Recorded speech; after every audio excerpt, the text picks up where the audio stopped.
Hello dear student, हम पौधों के विभिन्न जीवाश्म प्रकारों का अध्ययन कर रहे हैं और उसमें हमने टाइप ऑफ फॉसिल्स के अध्ययन में सबसे पहले फॉसिल्स हैं वो कंप्रेशन फॉसिल्स, उसके बाद में पेट्रिफिकेशन फॉसिल्स और कॉल वॉल्स के बारे में हम डिस्कस कर रहे थे।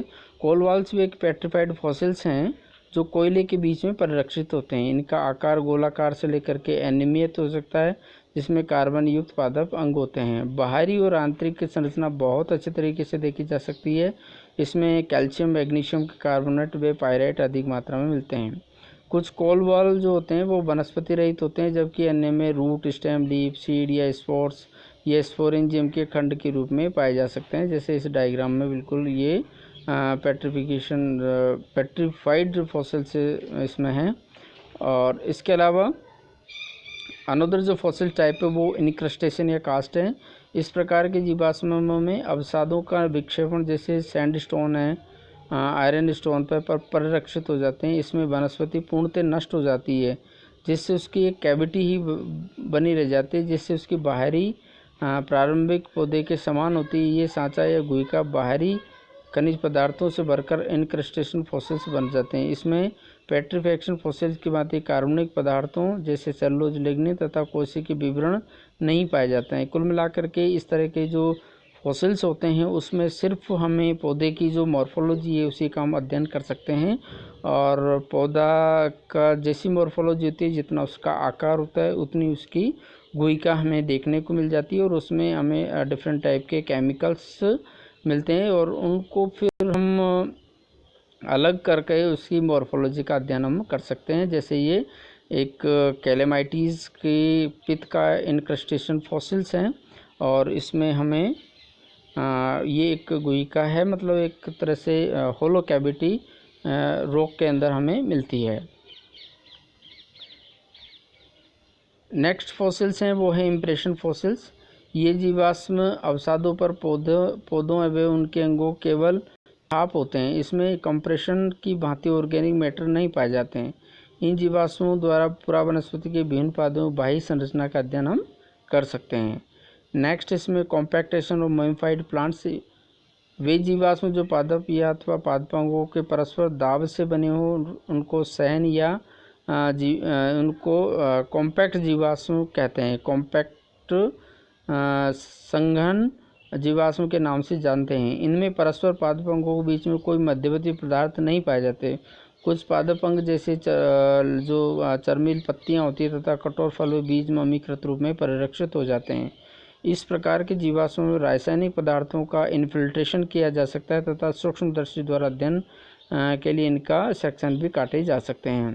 देन उसके बाद में एम्बर एक्चुअली ये जो कॉनिफेरस जो प्लांट्स होते हैं उनसे भूमि में रिसने वाला एक केमिकल होता है जिसको हम एम्बर के नाम से जानते हैं और ये एक रेजिन होता है।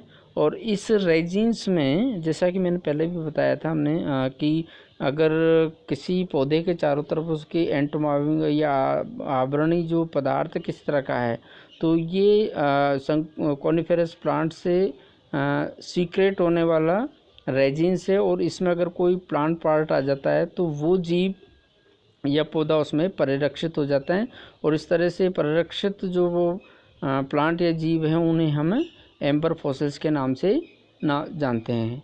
एक होते हैं स्यूडो फॉसिल्स जो हमें विभिन्न प्रकार के जब रॉक्स का हम अध्ययन करते हैं तो बहुत सारे पादप या जंतु के अंगों के समान आकृतियां हमें देखने को मिलती है, लेकिन ये वास्तविक किसी जीव का अध्ययन नहीं होती है और ये बिल्कुल भ्रामक आकृतियां होती हैं जिनको हम स्यूडो फॉसिल्स या आभासी जीवाश्म के नाम से जानते हैं। जैसे इसमें ये दिखा रखा है, वो कोई कुछ लीफ जैसे स्यूडो फॉसिल्स इसमें मिलते हैं। टाइप ऑफ फॉसिल्स के बारे में हम डिस्कस कर रहे थे और इसके अलावा कुछ और प्रकार हैं फॉसिल्स के, जैसे केमिकल फॉसिल्स। अगर किसी भी ऑर्गेनिक कंपाउंड जैसे अमीनो एसिड्स हैं या हाइड्रोकार्बन है, फैटी एसिड्स है, लिपिड है, कार्बोहाइड्रेट और देयर डेरिवेटिव्स अगर प्रिजर्व रहते हैं in plant of fossilised structure without undergoing any और मिनिमल चेंजेस, तो वो भी हम फॉसिल्स की श्रेणी में उनको रखते हैं। और इस प्रकार के जो फॉसिल्स हैं उनको रासायनिक फॉसिल्स या केमिकल फॉसिल्स के नाम से जानते हैं। जैसे फॉर एग्जांपल जो कैरोजीन जो केमिकल पाया जाता है वो एक तरह से ये दर्शाता है कि प्रूफ ऑफ द बायोजेनेसिटी, मतलब वहाँ पर किसी तरह की बायोलॉजिकल एक्टिविटी रही थी। इसी तरीके से अगर प्रेस्टेन और फाइटेन अगर केमिकल मिलते हैं तो ये मतलब ये बताते हैं कि उस समय जब रॉक की फॉर्मेशन होती है तब वहाँ पर फोटोसिंथेटिक एक्टिविटी वहाँ पर प्रेजेंट थी। इसके अलावा कुछ ट्रेस फॉसिल्स या आइकेनोफॉसिल्स होते हैं। These are the indication of their existence of organism in the sediments of earth में be regarded as trace fossils और आइकेनोफॉसिल्स। मतलब ये किसी दूसरे जो फॉसिल्स हैं उनके बारे में या प्लांट पार्ट्स के बारे में हमें बताते हैं कि उस तरह के ऑर्गेनिज्म वहाँ पर रहे होंगे। जैसे अगर किसी रॉक्स में हमें फुटप्रिंट मिलते हैं तो ये डिफरेंट टाइप के जो ऑर्गेनिज्म उस समय प्रेजेंट थे उस समय रॉक फॉर्मेशन के समय, तो वो उनकी उपस्थिति को दर्शाते हैं। कुछ कोप्रोलाइट्स हैं जैसे फॉसिल एक्सक्रेटा हैं, वो भी कई बार फॉसिल्स के रूप में मिलते हैं, तो उनसे भी हमें बहुत सारी जानकारी मिल जाती है। जैसे इसी तरीके से गैस्ट्रोलिथ है, ये पॉलिश्ड स्टोन है in the abdomen of the dinosaurs. अगर गैस्ट्रोलिथ हमें मिलते हैं तो ये क्या है, एक तरह का स्टोन है जो डायनासोर के एब्डोमेन में मिलता था। तो इनके प्रेजेंस से हमें डिफरेंट टाइप के ऑर्गेनिज्म की उपस्थिति के बारे में हमें देखने को मिलता है। अनदर जो फॉसिल्स टाइप है उसको हम माइक्रोफॉसिल्स के नाम से जानते हैं। Microfossils are visible only after the maceration of the sediments. जैसे उनकी जो रॉक है, रॉक का बहुत ही सूक्ष्मदर्शी द्वारा अध्ययन करने पर हमें इनका पता चलता है। जैसे अगर उस समय कोई bacteria spores, pollen grain, fungal या एल्गल स्पोर्ट्ड आइटम है या फोरामिनीफोर्स हैं, तो इनको हम माइक्रोफॉसिल्स की श्रेणी में रखते हैं। मेगा फॉसिल्स जिनकी हम डिस्कस पहले कर चुके हैं। अगर लार्ज किसी प्लांट्स या एनिमल्स के लार्ज पार्ट हमें मिलते हैं, जैसे स्टेम है, रूट है, फ्लावर है, सीड है, या एनिमल्स का पूरा एनिमल्स या उसका कोई बड़ा पार्ट जैसे स्पाइनल कॉर्ड वगैरह में मिलती है, तो ये हमें मेगा फॉसिल्स के उनको जानते हैं। और इसमें compression, impression, petrification, cast, incrustation, mould, ये इनके बारे में हम पहले डिस्कस कर चुके हैं। इसके अलावा कुछ सब फॉसिल्स होते हैं। A certain time required is for the formation of a fossils. If plant or animal are excavated before they are completing their fossilization process, they are called the subfossils. मतलब अगर fossils वो पूरी तरीके से fossils के रूप में convert नहीं हुआ उससे पहले अगर हम उसका खुदाई करके उसको निकाल लेते हैं तो उसको हम सब फॉसिल्स की श्रेणी में रखते हैं। देन स्यूडो फॉसिल्स हम पहले डिस्कस कर चुके हैं। कॉलवाल के बारे में हम पहले डिस्कस कर चुके हैं। इसके अलावा पेपर कोल्स हैं। If it consist of thin dead leaves और dispersed in organic matrix and the inner tissues of leaves destroyed, thus the paper coal consists of layer after layer of cuticle often with decomposed stem. Amber के बारे में हम discuss कर चुके हैं। Then उसके बाद में index fossils, the organism that help in dating other fossils found in the same sedimentary rock are called the index fossils. ये इंडेक्स फॉसिल्स हमें ये बताते हैं कि दूसरे जैसे एक प्रकार का फॉसिल्स दूसरे फॉसिल्स के बारे में उसकी उपस्थिति को इंडिकेशन करता है। For example Monograptus is an index fossils of the lower Devonian period. मतलब जहाँ जहाँ मोनोग्राफट्स पाए जाएंगे मतलब ये लोअर डिवोनियन पीरियड को दर्शाते हैं कि ये लोअर डिवोनियन पीरियड की रॉक है। इसी तरीके से